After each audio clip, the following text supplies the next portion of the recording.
ఓం శ్రీ గురుభ్యో నమ. ఓం శ్రీ మాత్రే నమ. మార్చి 25వ తారీఖు నుంచి శుక్రుడు మేషరాశిలో నెల రోజుల పాటు ఉంటాడు.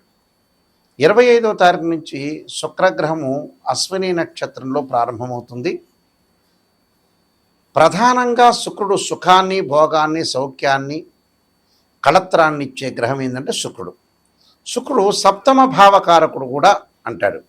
సప్తమ భావకారకుడైన శుక్రుడు నెల రోజుల పాటు మేషరాశిలో సంచారం చేస్తే ద్వాదశ భావాలకు ఏ విధంగా ఉండబోతుంది? ప్రధానంగా వాళ్ళ జన్మరాశి నుంచి 1, 2, 4, 5, 8, 9, 11 స్థానాల్లో సుఫలితాన్ని ఇస్తాడు.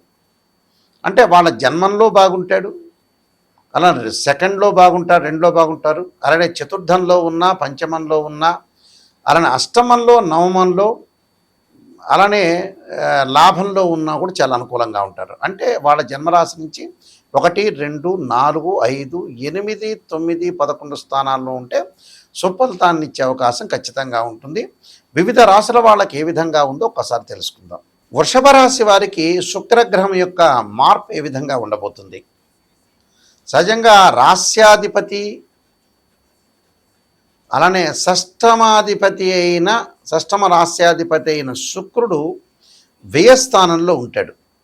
వ్యయస్థానంలో ఉండటం వల్ల కొంత ధనపరంగా కొన్ని ఇబ్బందులు కలగటం, ఆర్థిక సమస్యలనే వెనువంట జరగటం, ఫైనాన్షియల్ పరంగా గ్రోత్ లేకపోవటం, డిక్రీజ్ జరిగే అవకాశాలు, వృత్తిరీత్యా కష్ట నష్టాలు జరగటం, ప్రయాణాల్లో కూడా వాహనరీత్యా ఇబ్బందులు కలగటం, కుటుంబంలో రోగములు, అలానే కుటుంబంలో రోగంతో పాటు ప్రత్యేకమైన విషయాలు, అగ్ని భయాలు, స్థానచలనాలు, బదిలీలు, ఉద్యోగపరంగా మార్పులు, అకారణ వైరాలు, బుద్ధిహీనత, సుస్థిరత లేకపోవటం, శత్రుపీడలు. అంటే మనకి ఎవరైతే మంచి అనుకుంటారో అలాంటి వాళ్ళు ఉన్నట్టుండి మార్పు జరుగుతుంటుంది. ఉద్యోగపరంగా కానీ వృత్తిపరంగా కూడా అనేక మార్పులు జరుగుతుంటాయి, అనేక పరిణామాలు జరుగుతుంటాయి.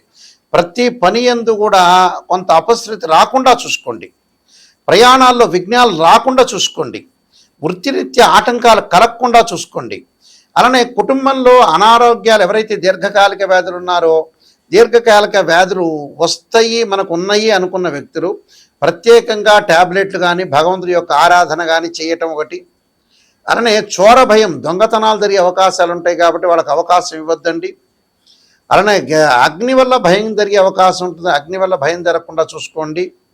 ఎక్కడో స్థానచలనం జరిగే అవకాశాలు ఉంటాయి, స్థానచలనం తప్పదు. మీకు ఇష్టమైన చోటుకి స్థానం ట్రాన్స్ఫర్ అవుతున్నారా లేదా చూసుకోండి.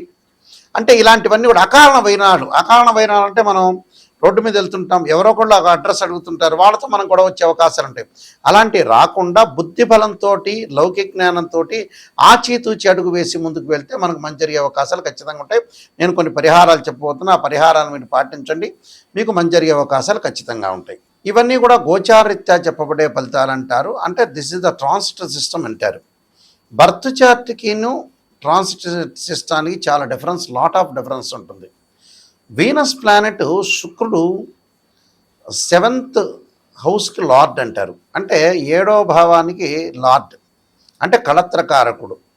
అంటే సుఖము, ఒక లగ్జరీ, వివాహము, శుభ కార్యక్రమాలు, లాభాలు కారణభూతమయ్యే గ్రహం ఏంటంటే శుక్రగ్రహం, వీనస్ ప్లానెట్ అంటారు. అంటే ప్రతి వాళ్ళ లైఫ్లో వివాహం అనేది చాలా ప్రాధాన్యత కలిగిన ముఖ్యమైన ఘట్టం అని చెప్పుకోవచ్చు. ఆ ప్రాధాన్యత కలిగిన ఘట్టము సప్తమ భావకారకుడైన శుక్రుడు చాలా ఇంపార్టెంట్ ఇక్కడ. అంటే వివాహం అనేది చాలా ఇంపార్టెంట్ కాబట్టి సంతానం సంపదప్రదం అన్నారు. సంతానం కలగాలి అంటే ఏంటంటే వివాహం కావాలి. మనం డబ్బు సంపాదించామంటే ఆ డబ్బుకు విలువ ఎవరంటే సంతానమనే అర్థం. అంటే సంతానం అనుభవిస్తేనే మనం చేసే ప్రతి రూపాయికి కూడా, సంపాదించే ప్రతి డబ్బు కూడా వాల్యూ ఉంటుందని అర్థం. శుక్రుడు సహజంగా కళత్రకారకుడు, వివాహకారకుడు అంటారు. ఈ శుక్రగ్రహం అనేది ఇవన్నీ కూడా గోచారరీత్యా చెప్పబడే ఫలితాలు. గోచారం అంటే ఏంటంటే ఒక చెట్టు దగ్గర కొమ్మలకు ఆకులు ఉంటాయి. రైన్ సీజన్లో వస్తుంది, వింటర్ సీజన్లో అలానే ఉంటుంది, సమ్మర్ సీజన్లో కిందకి రాలిపోతాయి. ఆ రాలిపోయేదే గోచారం. అంటే ఆస్ట్రానమీ ప్రకారంగా గ్రహాలు అనేవి శుక్రుడు ఒక రాశి నుంచి మరో రాశికి మారటానికి 30 రోజుల కాలం పడుతూ ఉంటుంది.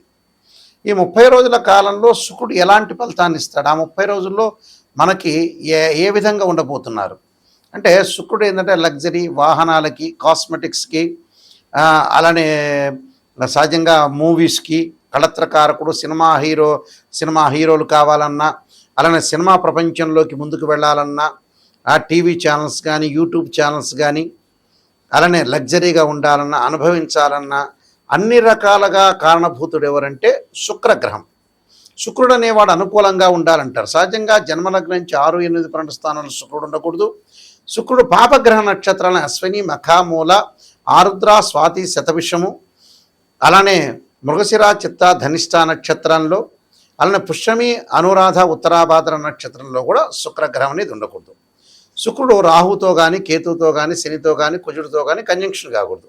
కంజంక్షన్ అయితే ఏముంటుందంటే difference of opinions wife and husband మధ్యలో రావటం ఒకటి, డిస్ప్యూట్స్ కావటం ఒకటి, డివర్స్ జరిగే అవకాశాలు ఉండటం, ఇలాంటి ఇన్సిడెంట్స్ వచ్చే అవకాశాలు ఎక్కువ ఉంటాయి. అంటే శుక్రుడు చాలా ఇంపార్టెంట్ గ్రహం అని అర్థం. శుక్రగ్రహం అనేది ఇలా ఉండటం వల్ల ఏ విధంగా జరగబోతుంది అనేది మనం చాలా జాగ్రత్తగా చూసుకోవాలి, గోచారరీత్యా చూసుకోవాలి. అలానే లగ్నం నుంచి, అసెండెంట్ నుంచి కూడా శుక్రుడు ఎక్కడెక్కడ ఉన్నాడు అనేది కూడా మనం చూసుకొని ముందుకెళ్తే మనకి మంచిగా చెడ్డ లేదా దానికి ఎలాంటి పరిహారాలు చేసుకోవాలో చూసుకోవాలి. శుక్రుడు అంటే వివాహకారకుడు కాబట్టి వివాహం కాని కన్యలు ఎప్పుడూ కూడా స్త్రీలు వరపాస్పదాస రుద్రాభిషేకం, అఘోర గౌరీపాస్పదాస రుద్రాభిషేకం చేసుకోవటం చాలా మంచిది. సౌభాగ్యం పరంగా కూడా అష్టమ స్థానంలో శుక్రుడు ఉంటే సౌభాగ్య విద్వేశ్వరి పాస్పదాస రుద్రాభిషేకం, భృగుపాస్పదాస రుద్రాభిషేకాలు అమ్మవారి యొక్క అర్చనలు చాలా ఇంపార్టెంట్. అబ్బాయిలకు ఖచ్చితంగా కన్యాపాస్పదాస రుద్రాభిషేకం, భృగుపాస్పదాస రుద్రాభిషేకం చేసుకోవాలి వివాహం కాని వాళ్ళు. అలానే సుఖము సంపద కలక్కపోతే కూడా శుక్రుడి యొక్క ఆరాధన, శుక్రజపము, శుక్రహోమం, శుక్రుడికి సంబంధించిన ధాన్యం, బొబ్బర్లు, ధాన్యం దానం చేయటం కూడా చాలా ఇంపార్టెంట్ ఇక్కడ. అంటే ఈ పరిహారాలు ఖచ్చితంగా చేసుకుంటేనే వివాహం అవుతుంది, సుఖాన్ని అనుభవించగలుగుతారు, అన్నీ కూడా అనుకూలంగా ఉండే అవకాశాలు ఖచ్చితంగా ఉంటాయి. కూడా శుక్రుడి యొక్క ఆరాధన చాలా ఇంపార్టెంట్. అలానే మా వెబ్సైట్ ఎవరైనా సరే చూడొచ్చు. ఆ వెబ్సైటు www.nayakanti.com, nayakanti.in. ఎవరైనా సరే నిజాన్ని తెలుసుకునే వాళ్ళు మాత్రం నాయకంటి గారికి, మల్లికార్జున శర్మ గారికి నాకు ఫోన్ చేయండి. ఎందుకంటే అబద్ధం ముసుగులో ఉండి అసత్య విషయంలో ఉండకూడదు. ఎప్పుడు కూడా మనం మోసం చేసుకున్న వాళ్ళం ఎక్కువ మంది అవుతాం. మనం ఎప్పుడు కూడా జాతకాన్ని చెప్పించుకునేటప్పుడు నెగిటివ్ అంటే మైనస్ పాజిటివ్ రెండూ ఉంటాయి. అంటే మైనస్ ఉంటుంది, పాజిటివ్ ఉంటుంది, నెగిటివ్ కూడా చాలా ఇంపార్టెంట్. నెగిటివ్ని ఎప్పుడైతే మనం ఓవర్కమ్ చేస్తామో లైఫ్ 100% ప్యూరిటీ అని అర్థం. అంటే మనం అసత్యాన్ని మనం ముందుకు తీసుకునేవాడు, సత్యంలోనే జీవిత లైఫ్ అనేది ముందుకు తీసుకునేళ్ళ, మనం మోసం చేసుకోకూడదు అని అర్థం. అలానే నేను నెంబర్ ఆఫ్ ఆస్ట్రాలజీ బుక్స్ రాశాను, చాలా సీనియర్ ఆస్ట్రాలజర్ నేను యాక్చువల్గా. ఎందుకంటే నేను కాలసర్పయోగము 1997లో రాశాను, కాలసర్పయోగ చంద్రిక, రాహుకేతులు, ఛాయాగ్రహాలు, పుత్రగణపతి వ్రతము, స్వప్నశాస్త్ర ఫలదీపిక, జాతక చంద్రిక, వివాహ మార్తాండము, సర్వదేవతా గోత్రులు పార్ట్ 1, పార్ట్ 2, ఇలాంటి నెంబర్ ఆఫ్ అంటే బృహత్ పరిహార సింధు, నవగ్రహ స్తోత్రాలకి పారాయణాలు, దశమహావిద్యలకి, ఇలాంటి ప్రొడక్షన్ ఆఫ్ ఆస్ట్రాలజీ, ఇలా నెంబర్ ఆఫ్ బుక్స్ రాశాను. మీరు అవన్నీ కూడా తెలుసుకోవచ్చు. ప్రత్యేకంగా నా వెబ్సైట్ని సెర్చ్ చేయొచ్చు. ప్రతి విషయాన్ని కూడా మీరు గ్రహించండి. నా దగ్గరికి ఫోన్ చేసేవాళ్ళు నిజమైన వ్యక్తులు మాత్రమే నాకు ఫోన్ చేయాలి. నిజంగా నేను బాగుపడాలి, నాయకంటే మల్లికార్జున శర్మ గారి ద్వారా నేను సేవ్ కావాలి, 100% నాకు మంచి జరగాలి అనే వ్యక్తులు మాత్రమే ఫోన్ చేయండి. నేను కొన్ని పరిహారాలు కూడా మీకు చెప్తాను. ఎందుకంటే జాతకాన్ని ఎప్పుడూ కూడా ఏదో పైపైన పేర్ల మీద చూడటం కాదు. డివిజనబుల్ చార్ట్స్ అనేవి 16 ఉంటాయి. రాశిచక్రమని, నవాంశ చక్రమని, సప్తమాంశమని, దశమాంశని, హోరా, ద్రేక్కాణము, అలా త్రింశాంశం, షోడశాంశం, ఇలాంటి 16 లగ్న కుండల్ని అనాలిసిస్ చేయాలి. అనాలిసిస్ చెయ్యంది ఏ జాతకాన్ని మ్యాథమెటికల్ క్యాలిక్యులేషన్ చేయకపోతే ఏ జాతకము తెలియదు. అంటే జన్మలగ్నం నుంచి తనుభావము, ద్వితీయ భావము, ధనభావము, సోదర భావము, సుఖభావం, మాతృభావం అంటారు, సంతాన భావము, రోగ శత్రు సంబంధించిన భావాలు, కళత్ర భావము, ఆయుర్భావం, అలానే మీకు భాగ్యభావము అంటే భాగ్యస్థానం అంటారు. అదే వృత్తిపరంగా ఉండే దశమభావం, లాభభావం, వ్యయస్థానము అంటే లవ్ అట్రాక్షన్ సంబంధించింది. ఇలాంటివన్నీ కూడా 12th హౌస్ని మనం కూడా అనాలిసిస్ చేయాలి. ఆ 12th హౌస్లో ఏ గ్రహాలు ఉన్నాయి, దాని యొక్క భావాధిపతులు ఎవరు, దాని యొక్క రాస్యాధిపతులు ఎవరు, దాని యొక్క దృష్టి ఏంటి అనేది మనం చూసుకొని ముందుకెళ్తే మనం లైఫ్ను లీడ్ చేయగలుగుతాం. తప్పకుండా స్క్రీన్ మీద స్క్రోలింగ్ అవుతున్న నెంబరు ఉంది. ఆ నెంబరు మీ ఫోన్ చేయండి. ఫోన్ చేస్తే మీకు అంతా కూడా వివరంగా నేను చెప్తాను. మీరు ప్రతి విషయాన్ని కూడా కూలంకషంగా తెలుసుకోవాలి. ఎవరైనా సరే మా దగ్గర ఈ జాతకం చెప్పించుకునేవాళ్ళు వాళ్ళు ఆన్ ద రికార్డ్ చేసుకోండి నేను చెప్పిన విషయాన్ని. ఎందుకంటే రికార్డ్ చేసుకున్నారనుకోండి మళ్ళీ మీరు వినే అవకాశాలు ఖచ్చితంగా ఉంటాయి. మేము కొన్ని పేపర్లు అనేవి పీడిఎఫ్ ఇస్తాము. ఆ పీడిఎఫ్ అనేది మీకు వాట్సాప్లో పంపిస్తాము. నేను చెప్పేటప్పుడు జాతకాన్ని మీరు ఖచ్చితంగా సేవ్ చేసుకోండి. వాయిస్ రికార్డింగ్ పెట్టుకోండి. వాయిస్ రికార్డింగ్ పెట్టుకుంటే మళ్ళీ మీరు రిపీట్ అనే అవకాశం ఖచ్చితంగా ఉంటుంది. కాబట్టి ఇవన్నీ కూడా కూలంకషంగా ఆలోచన చేసి జాగ్రత్తగా జాతకాన్ని చెప్పించుకోండి. మీకు మంచి జరిగే అవకాశం ఖచ్చితంగా ఉంటుంది. మీరందరికీ కూడా మంచి జరగాలని ఆశిస్తూ శ్రీ పరమేశ్వరుడి యొక్క కరుణాకటాక్షం ఉండాలని ఆశిస్తూ సర్వే జనా సుఖినో భవంతు.